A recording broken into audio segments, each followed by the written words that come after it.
Everyone, welcome to doctor Nanya's NEET academy. हम लोग आज कुछ पीवाईक्यूज डिस्कस करने वाले हैं रेस्पिरेशन टॉपिक के। बहुत सारे मैं पहले भी कर चुकी हूँ discuss.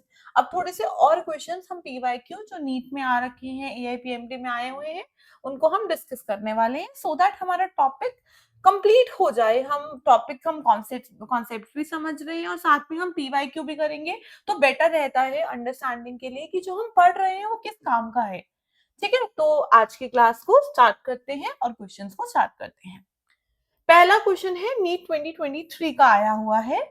Match list 1 with list 2। Oxidative decarboxylation, glycolysis, oxidative phosphorylation and tricarboxylic acid cycle, उसको हमें मैच करना है। ग्लाइकोलाइसिस हमें पता है ये ईएमपी पाथवे है हमारा। टीसी हमें पता है हमारा सिट्रिक एसिड साइकिल होती है जिसको क्रेब्स साइकिल भी कहते हैं। ऑक्सीडेटिव फॉस्फोराइलेशन हम जानते हैं, जो थर्ड स्टेप होता है ऑक्सीडेटिव फॉस्फोराइलेशन, जिसके अंदर हमारी NADH से NAD बनता है, FADH2 से FAD बनता है, इलेक्ट्रॉन का ट्रांसपोर्ट होता है, ऑक्सीजन उनको हाइड्रोजन को इलेक्ट्रॉन को कैरी करता है और वाटर बनाता है, एंड फाइनल हमारा क्या प्रोडक्शन होती है, ATP की। सो वो हमारा स्टेप है। ऑक्सीडेटिव डीकार्बोक्सिलेशन अगर आपको याद हो, ग्लाइकोलाइसिस और क्रेब्स साइकिल के बीच में जो हमने इंटरमीडिएट स्टेप पढ़ा था कि पायरुवेट से एसिटाइल कोएंजाइम ही बनता है, उसको हम बोलते हैं, क्योंकि उसमें एक तो डीकार्बोक्सिलेशन, पायरुवेट 3 कार्बन है एंड एसिटाइल कोएंजाइम में 2 कार्बन है, तो एक CO2 बाहर निकला, मतलब डी कार्बोक्सिलेशन, CO2 का बाहर निकलना, डी मतलब बाहर निकलना। एंड हमने ये भी देखा था कि वहां पे एक NADH प्रोडक्शन होती है। NADH प्रोडक्शन हुई मतलब NAD ने हाइड्रोजन को गेन करा, मतलब NAD का रिडक्शन हुआ, तो जो हमारा पायरुवेट से एसिटाइल कोएंजाइम था उसका ऑक्सीडेशन हुआ, इसलिए उसको ऑक्सीडेटिव डीकार्बोक्सिलेशन कहते हैं। अब मैच करते हैं सिट्रिक सिंथेस। याद होगा citrate synthase, citric acid tricarboxylic acid cycle ही होती है, उसका पहला स्टेप होता है सिट्रिक बनता है सिट्रिक एसिड, इसलिए सिट्रेट सिंथेस। सो ऑब्वियसली हमारा डी का आंसर होगा 1।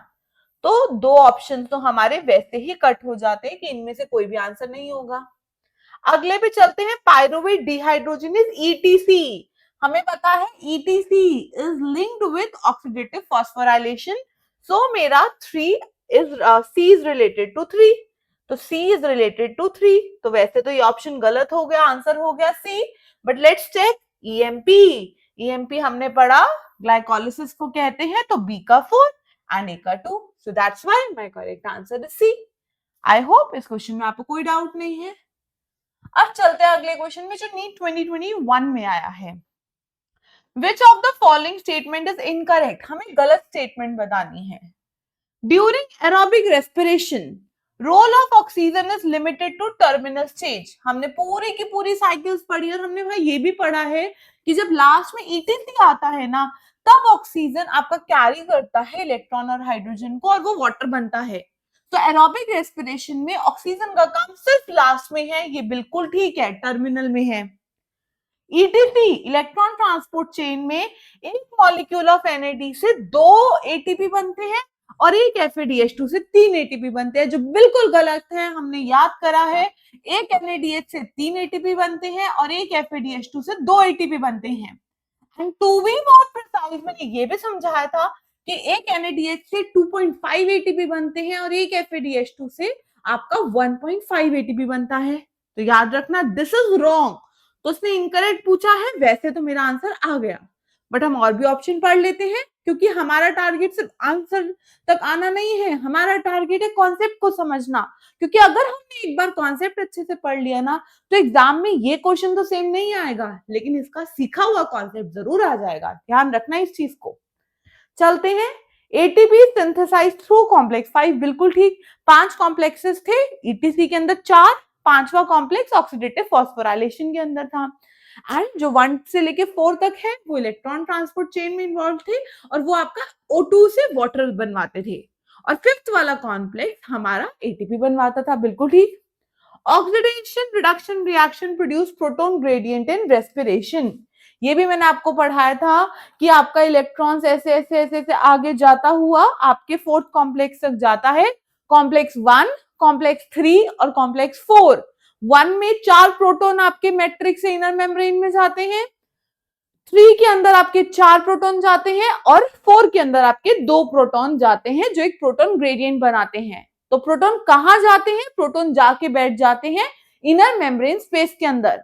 और फिर क्या होता है? फिर ये सारे के सारे प्रोटॉन वापस आते हैं मैट्रिक्स के अंदर यूजिंग कॉम्प्लेक्स 5। और जब ये वापस आते हैं तो यहाँ पे एटीपी की प्रोडक्शन होती है।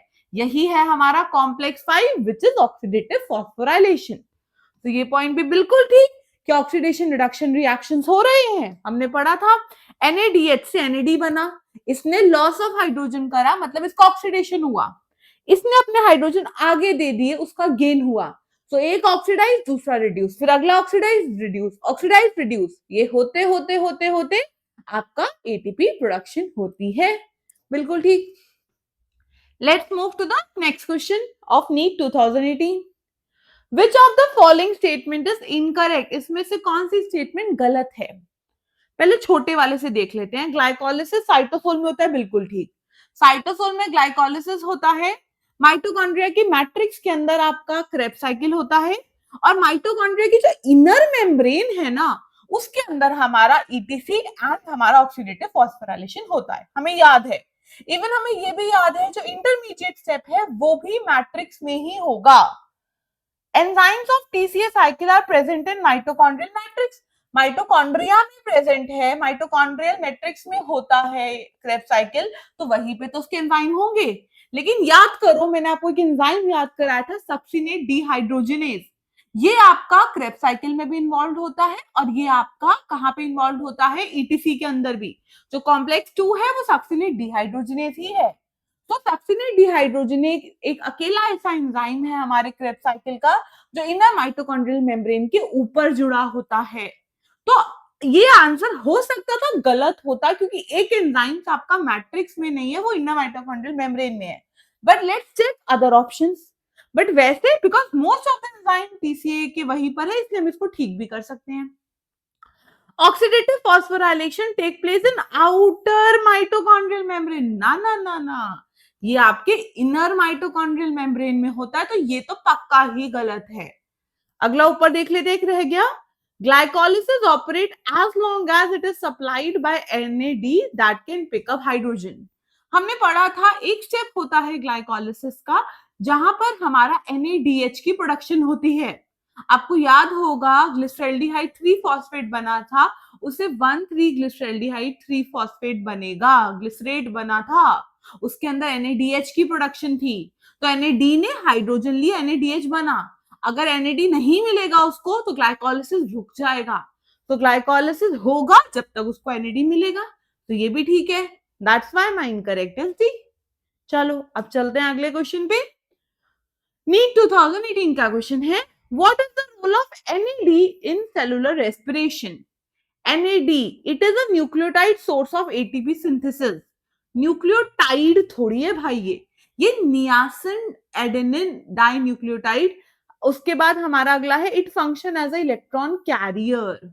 अगला है it function as a enzyme. It is a final electron acceptor for anaerobic respiration. Anaerobic respiration में तो ना तो कोई NAD बनता है, ग्लाइकोलिसिस में 2 NADH बनते हैं, दोनों के दोनों यूटिलाइज हो जाते हैं आपके एनारोबिक रेस्पिरेशन के अंदर। तो NAD का कोई रोल नहीं है हमारा, एक तरीके से मैं कह सकती हूँ एनारोबिक रेस्पिरेशन में।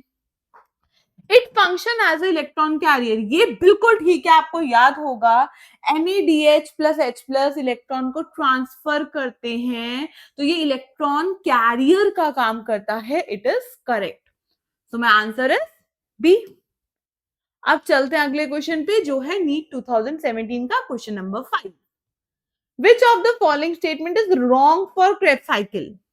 There are 3 points in cycle where NAD is reduced to NADH. हमने पढ़ा था एक Krebs cycle में 3 NAD से 3 NADH बनते हैं, एक FAD से एक FADH2 बनता है और एक GTP बनता है, याद है ना? So this is correct. There is one point in cycle where FAD is reduced to FADH2, बिल्कुल ठीक, एक ही पॉइंट तो होता है। During conversion of succinyl coenzyme A to succinic acid, a molecule of GTP is synthesized. अगला पढ़ते हैं, हाँ ये भी ठीक है। ये अगर आप स्टेप देखो इधर, यहाँ पर आपका सक्सिनाइल कोएंजाइम में से सक्सिनेट बना और एक जीटीपी प्रोडक्शन हुई, तो दिस इज ऑल्सो करेक्ट। अगला है the cycle start with condensation of acetyl group with pyruvic acid to form citric acid. Wrong. Acetyl coenzyme में 4 कार्बन वाले ऑक्सालो एसीटेट के साथ जुड़ता है और आपका सिट्रिक एसिड बनता है। पायरुवेट तो वैसे भी 3 कार्बन है, 3 और 2 मिलेंगे तो 5 कार्बन बनेगा, सिट्रिक तो 6 कार्बन है, तो यहां ऑक्सालो एसीटेट होता है। So this statement is wrong. I hope this question is clear to everyone. अब चलते हैं अगले क्वेश्चन पे। नीट 2022 का क्वेश्चन है, what is the net gain of ATP when each molecule of glucose is converted into 2 molecule of pyruvate. अब देखो, जब इस तरीके के क्वेश्चन आते हैं ना, तो हमें क्या ध्यान रखना है, net gain of ATP, ATP कितना बना, तो एटीपी हमने पढ़ा था 4 एटीपी ग्लाइकोलाइसिस में बनते हैं, जिसमें से 2 यूटिलाइज हो जाते हैं ग्लाइकोलाइसिस में, तो नेट एटीपी 2 बनते थे और साथ में 2 NADH बनते थे, जो बाद में ऑक्सीडेटिव ईटीसी ऑक्सीडेटिव फॉस्फोराइलेशन में जाएंगे और वो आपका क्या प्रोड्यूस करेंगे, एटीपी प्रोड्यूस करेंगे।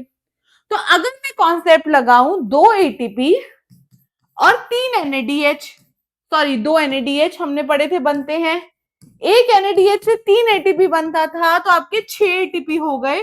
सो टोटल 8 एटीपी बनेंगे ग्लाइकोलाइसिस में, लेकिन जिसमें से 6 एटीपी आपके बनेंगे ऑक्सीडेटिव फॉस्फोराइलेशन में ईटीसी के अंदर जाके। सिंस यहाँ पे 2 और 8 दोनों ऑप्शन हैं, तो उन्होंने एटीपी पूछा है उसके अंदर, तो हम 2 ही मार्क करेंगे। अगर बाय चांस 2 नहीं होता ना, तो हम NADH को भी ऐड करके हम 8 मार्क करते, अदरवाइज नहीं करते।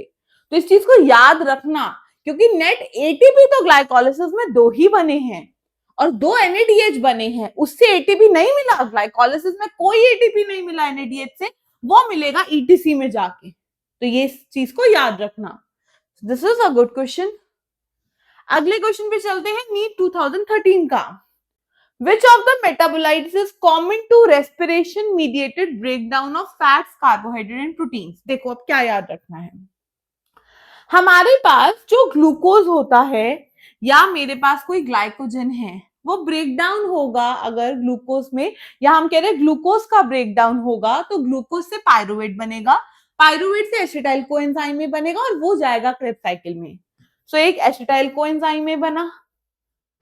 सिमिलरली जो हमारे फैट्स होते हैं ना, फैट्स बहुत सारे कार्बन की यूनिट्स होती है, उसमें क्या होता है, उसका ऑक्सीडेशन होता है, वो ब्रेक डाउन करता है फैट।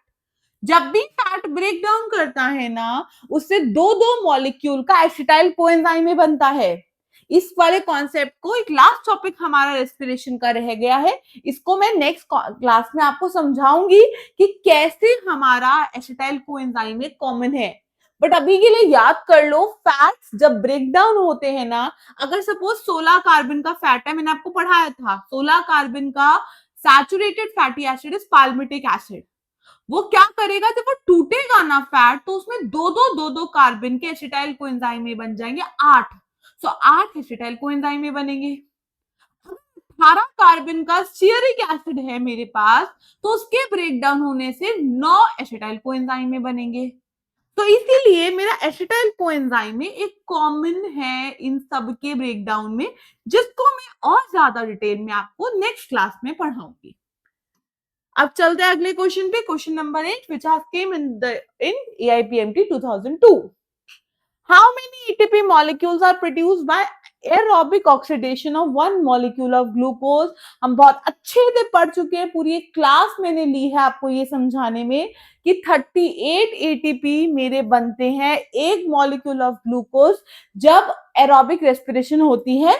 मैं ब्रीफ कर देती हूँ, अभी भी ग्लाइकोलाइसिस होता है, 2 ATP 2 NADH, इंटरमीडिएट स्टेप के अंदर हमारे 2 NADH बनते हैं।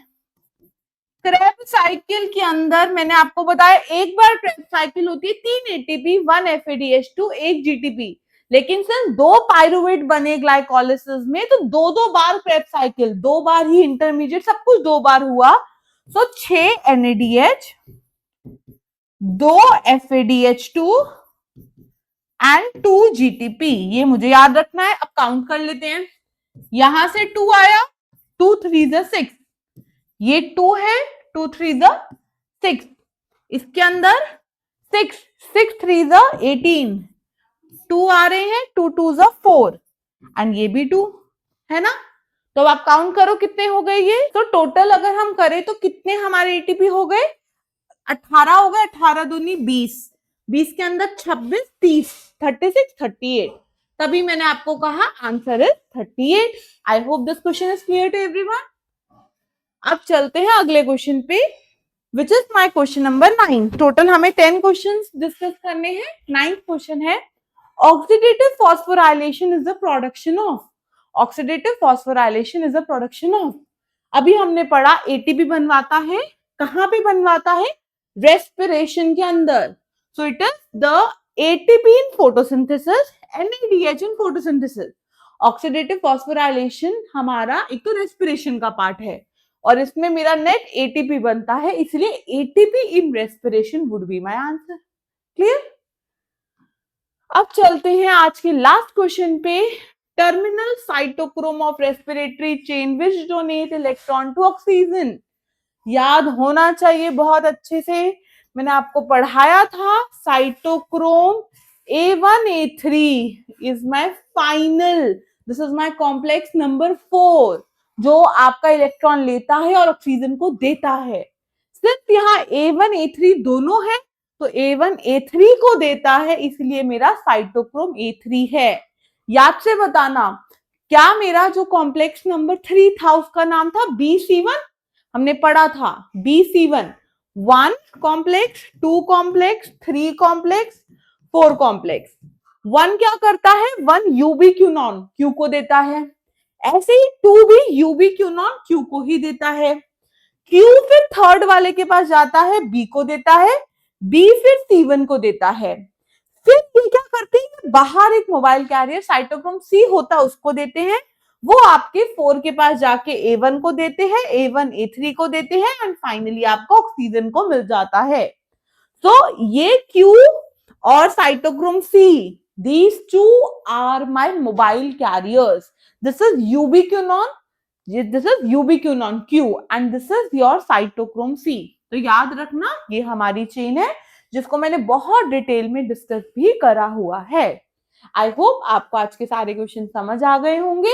अब मिलते हैं अगली क्लास में। Thank you so much.